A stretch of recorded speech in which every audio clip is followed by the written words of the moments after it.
Hello friends, റംഷീനാസ് കിച്ചണിലേക്ക് എല്ലാവർക്കും സ്വാഗതം. അപ്പോൾ ഇന്ന് നമുക്കൊരു ചെമ്മീൻ ഉലർത്തിയത് ഉണ്ടാക്കാം. അതിലേക്ക് ആവശ്യമായ സാധനങ്ങൾ എന്തെല്ലാമെന്ന് നമുക്ക് നോക്കാം. അപ്പം അതിലേക്ക് നമുക്ക് വേണ്ടത് ഒരു 2 വലിയ ഉള്ളി, 2 തക്കാളി, 4-5 പച്ചമുളക്, ഒരു 4 അല്ലി വെളുത്തുള്ളി, പിന്നെ വേണ്ടത് തേങ്ങ, ചെറിയുള്ളി, കുറച്ച് വറ്റൽമുളക്. പിന്നെ ഇതൊരു 500 ഗ്രാം ചെമ്മീനാണ് ഞാനിവിടെ കഴുകി വൃത്തിയാക്കി വെച്ചിട്ടുണ്ട്. ഇനി ഒരു ചട്ടി അടുപ്പത്ത് വെച്ച് നമുക്കതിലേക്ക് 2-3 ടേബിൾ സ്പൂൺ വെളിച്ചെണ്ണ ഒഴിച്ച് കൊടുക്കാം. വെളിച്ചെണ്ണ ചൂടായതിനു ശേഷം നമുക്ക് ഒരു 1/2 ടീസ്പൂൺ ഉലുവ ഇട്ട് കൊടുക്കാം.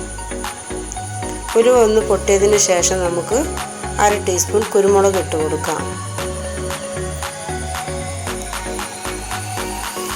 ഇനി നമുക്ക് ഇതിലേക്ക് വെളുത്തുള്ളി ചതച്ചത് ഇട്ട് കൊടുക്കാം. അതുകൂടി ഇട്ട് കൊടുത്ത് ഒന്ന് നല്ലതുപോലെ ഇളക്കി കൊടുക്കാം. ഇനി കഴുകി വെച്ച ചെമ്മീൻ നമുക്ക് ഇതിലേക്ക് ഇടാം. വെള്ളം വറ്റിയതിന് ശേഷം ആവശ്യത്തിന് ഉപ്പും ഇട്ട് കൊടുത്ത് ഒന്ന് നല്ലതുപോലെ ഇളക്കി കൊടുക്കാം.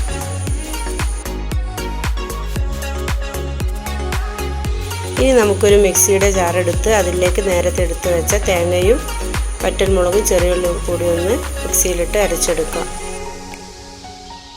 ഇനി നമ്മൾ നേരത്തെ അരിഞ്ഞു വെച്ച ഉള്ളി അതിലേക്ക് ഇട്ട് ഒന്ന് ഇളക്കിക്കെടുത്ത് ഒരു 5 മിനിറ്റ് നമുക്കൊന്ന് മൂടി വെക്കാം. ഉള്ളി നല്ലതുപോലെ വാടിയതിന് ശേഷം നമുക്ക് പച്ചമുളകും തക്കാളി കൂടി ഇതിലിട്ട് കൊടുക്കാം.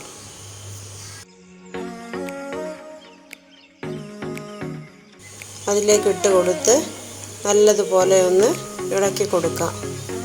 നമ്മുടെ തക്കാളിയും ഉള്ളിയും ഒക്കെ നല്ലതുപോലെ വാടി വന്നിട്ടുണ്ട്. ഇനി ഒരു 1/2 ടീസ്പൂൺ മല്ലിപ്പൊടിയോ,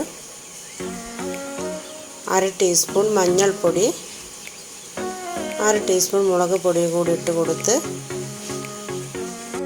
ഇതെല്ലാം കൂടി ഇതിലേക്കിട്ട് നമുക്ക് നല്ലതുപോലെ ഒന്ന് ഇളക്കി കൊടുക്കാം.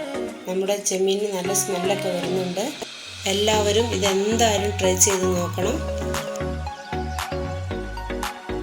അപ്പോൾ നമ്മുടെ ചെമ്മീനിലെ വെള്ളമൊക്കെ ഒന്ന് കുറുകി വന്നിട്ടുണ്ട്. ഇനി നമ്മൾ നേരത്തെ അരച്ച് വെച്ച തേങ്ങ ഇതിലേക്ക് ഇട്ട് കൊടുത്ത് ഒന്ന് നല്ലതുപോലെ ഇളക്കി കൊടുക്കാം. നമ്മുടെ ചെമ്മീൻ ഉലർത്തിയത് ഇവിടെ റെഡിയായി വന്നിട്ടുണ്ട്. അപ്പോൾ എൻ്റെ വീഡിയോ ഇഷ്ടപ്പെട്ടാൽ എല്ലാവരും ട്രൈ ചെയ്ത് നോക്കണം. സബ്സ്ക്രൈബ് ചെയ്യണം, കമൻറ്റ് ചെയ്യണം, ലൈക്ക് ചെയ്യണം, ഷെയർ ചെയ്യണം. അപ്പോൾ അടുത്ത വീഡിയോയുമായിട്ട് നമുക്ക് വീണ്ടും കാണാം.